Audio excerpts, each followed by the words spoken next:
Okay, so in this lecture, I'm going to talk through cryptography, hash functions, and digital signatures. And the purpose of this lecture is to explain cryptography, hash functions, digital signatures, mainly because these are key technologies in peer-to-peer networks, which is going to be the topic of the next lecture, and you can't understand cryptocurrencies without understanding these technologies. So this lecture is to provide the basic information that you need in order to understand peer-to-peer networks and cryptocurrencies. So first talk about public-private key cryptography, then I'm going to move on to hash functions, digital signatures. Okay, so with public-private key cryptography, you have a large random number. Don't ask me about the maths, I haven't got a clue how the maths works. We've got a large random number, and somehow we use that number to generate a public key and a private key. So two other large numbers that form public and private keys, and these keys have a systematic relationship between them. Because you can use one key to encrypt the information, and then the other key to decrypt the information. And for example, you can encrypt the information with the public key and decrypt it with the private key, or the other way around, you can encrypt it with the private key and decrypt it with the public key. But you can't, once it's been encrypted with one key, you can only decrypt it with the other key. And so you cannot, and the other feature of these is you cannot deduce one key from the other. So they're related, but you can't, if you know the public key, you can't get the private key and vice versa. So one very common use is to solve a sort of classic problem of distribution of keys. So let's suppose I'm Alice and I want to talk to Bob, and I want to do that through a cryptographic channel. Now one way we could do this is we could come up with a sort of fiendishly clever way of encrypting the data, and we have like a particular key, and I encrypt the data with that key, which basically scrambles the data in a systematic way. I send the scrambled data off to Bob, and he decrypts the data with the same scrambled key. So that's great, works very well. But the problem with that is that we have to have the same key. So I have to make an appointment with Bob. We have to meet together in a cafe or something. We exchange keys so that I can then, so that we can then communicate when we're apart. So we've got this problem of so we have to somehow meet or exchange the keys over yet another secure channel, and to have another secure channel, we then need to exchange keys and so on and so forth. So we've got this problem of distributing the key. And this public-private key cryptography solves that problem, because you've got the public key and you've got the private key. So I can distribute the public key. Anyone can have the public key, doesn't matter. And then people who want to send secure data to me just encrypt the data with the public key. And once it's been encrypted with the public key, it can only be decrypted but with the private key. So I can share my public key everywhere, put it on my website. People encrypt it with the public key, send the encrypted data to me, and I'm the only one who can read it because I'm the only one who has the private key. So that's the very nice use of public-private key cryptography, solves the massive problem of key distribution. So this is the idea in pictures. So here you have Alice, have this large random number, key generation program, we get the public key and the private key. I send out the public key to anyone and everyone, and Bob has a copy of my public key, and he encrypts the data. So here's a little message, encrypts it, produces the encrypted message. He sends that, no one else can read it, because I can't decrypt that with a public key, I can only decrypt it with a private key. So he sends the encrypted message, then I keep my private key private, and I can use that to decrypt the message, and I can read the message from Bob, and there's no problem about key distribution, because I can send out the public key anywhere and keep the private key to myself. So that's classic public-private key cryptography. Now I'm going to say a little bit about hash functions. As I said, it's only a little bit of an introductory tour through the area to give you enough information that you need to understand peer-to-peer networks and cryptocurrency. So hash functions, the idea of a hash function is it maps the data of an arbitrary size to data of a fixed size. And there have been a lot of different algorithms designed to do this. So you have like input, like fox, or the red fox runs across the ice, or the red fox walks across the ice. Lots of different strings as input. We apply the hash function, and it produces the hash sum, or the hash. And this hash is a particular fixed size. That's a mapping between the string and the hash using a sort of clever algorithm of some kind. So to understand how hash functions work, I'm going to give you an example of a very simple and very bad string hash algorithm. So you should never use this. It's got various problems with it, but it'll help you understand what a hash actually does. So this is a very bad, simple string hash function. So what we do is we add up the ASCII codes of the characters in the string and calculate the modulus, which puts the hash in a particular range. So each character, as you probably know from doing Java, has a particular number associated with it. It's called the ASCII code. And what we can do is add up those ASCII codes, take the modulus, and we get a number in a specific range. So suppose you want to hash the string cat, or CAT. So C has the code 99, A is the number 97, T is 1116. So the sum of these numbers is 312. But we want our hash to be between 0 and 100, let's say.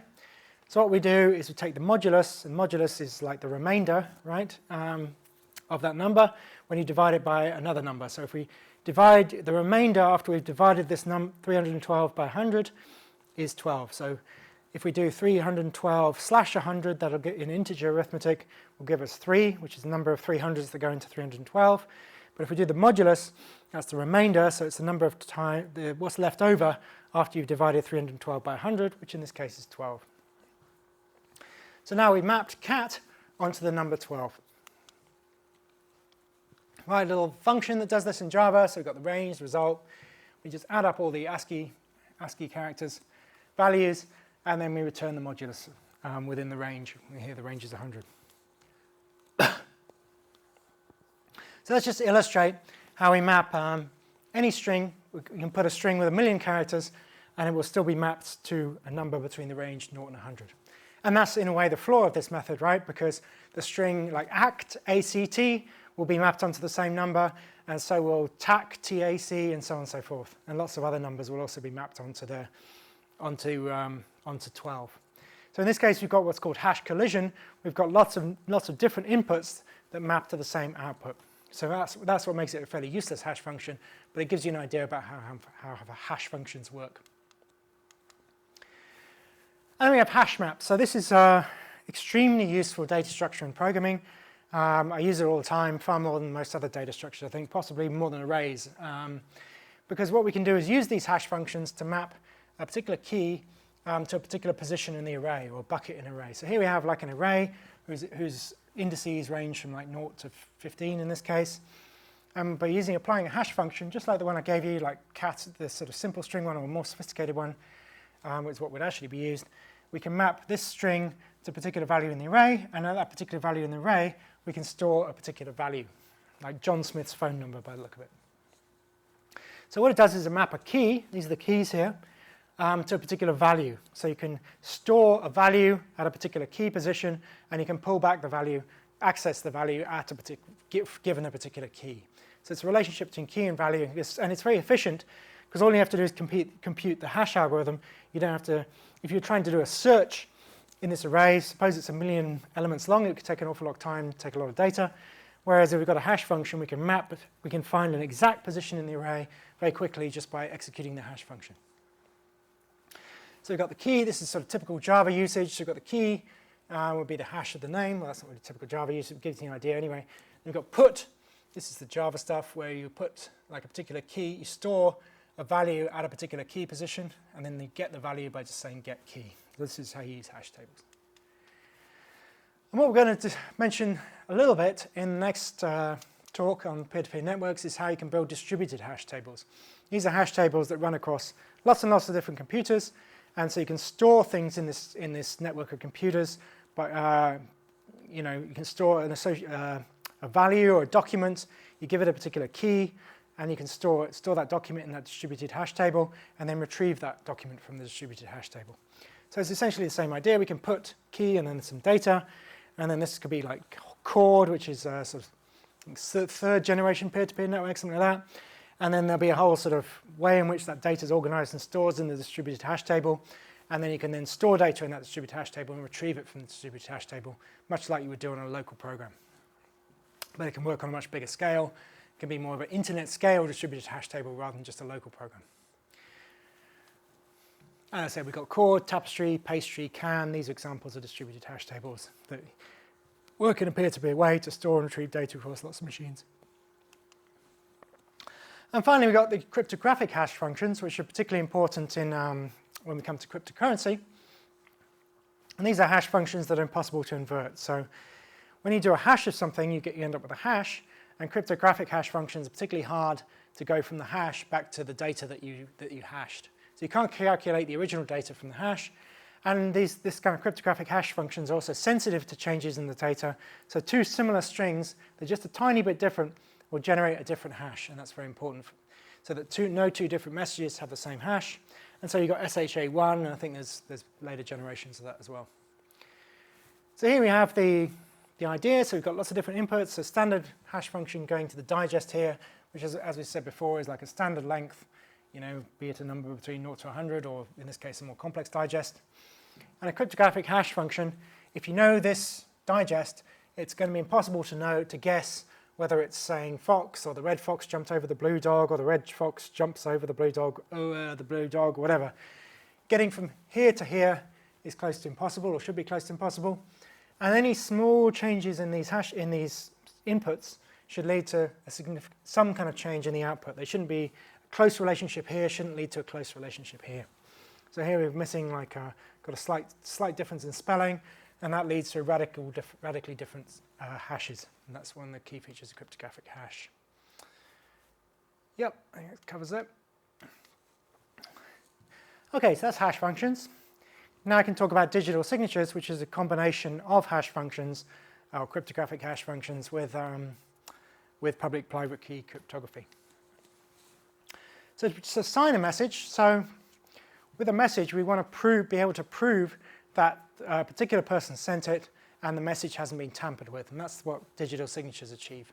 So what we do is we hash the message to produce what's called a digest, and then we encrypt the digest with a private key to produce a digital signature, and then we send both the message and the digital signature. And then the person who receives the message can then use this encrypted digest to check that the person actually sent it, who claimed to have sent it. So let's do this in pictures, probably a bit easier. So first we get Alice sending the message to Bob here. So she generates her two keys using a key generation program. And here we have the message, a sort of short string. And what we do is get the hash of the message. And using the private key this time, not the public key, the private key, we're encrypting the message. So you encrypt the message to produce the digital signature. So now this message, this digital signature, can only be decrypted using the public key of Alice. And there's the signed message. So we've got this digital signature here that we generated, plus the message itself, which is like unencrypted, just open text. Now we've got Bob, who receives this message. How can he check that it was actually sent from Alice? Well, what Bob does is he decrypts the signature using the public key. So Alice, publicizes her public key everywhere. It's on a website, wherever you want to get it. And anyone who receives a message from Alice can decrypt the signature with the public key. And if the hash of if the decrypted signature, which produces the hash of the message, matches the hash of the message that Bob's actually received, then he can tell that it's actually a message sent by Alice. And this also prevents tampering of the message, but which would alter the hash. So I'll explain this in a little bit more detail. So this is Bob, who's verifying Alice's the digital signature. So remember, the digital signature was sent with the message. So the first thing Bob will do is he'll take Alice's public key, which you can get from Alice's website, so you can check if it's really Alice's public key, decrypt the message, and this is the original hash of the message that Alice generated. And then he's also got the message, so you can apply the same cryptographic hash to generate a hash of the message that he's received. And you can see if the two things match. Now, if this is different, it could be because it wasn't the right key, or it could be because this is tampered. If this has changed a little bit, if someone changed the message, then that would also change the hash and we wouldn't get a match. But if we're getting a match, we know that this hash here is the same as the hash that was originally encrypted by Alice, and therefore this is the message that Alice intended to send. So it's pretty neat. And we'll see how this is used in Bitcoin in next term. Okay. So the purpose of this lecture is to briefly describe the public-private key cryptography, hash functions, digital signatures, which play a key role in peer-to-peer networks and cryptocurrencies. And next lecture I'm going to talk about how Freenet and BitTorrent work in a little bit more detail. It's not a sort of massively rigorous look at it, just a little bit of an overview, and then you can look at the papers if you're interested in the actual nuts and bolts of how these things work.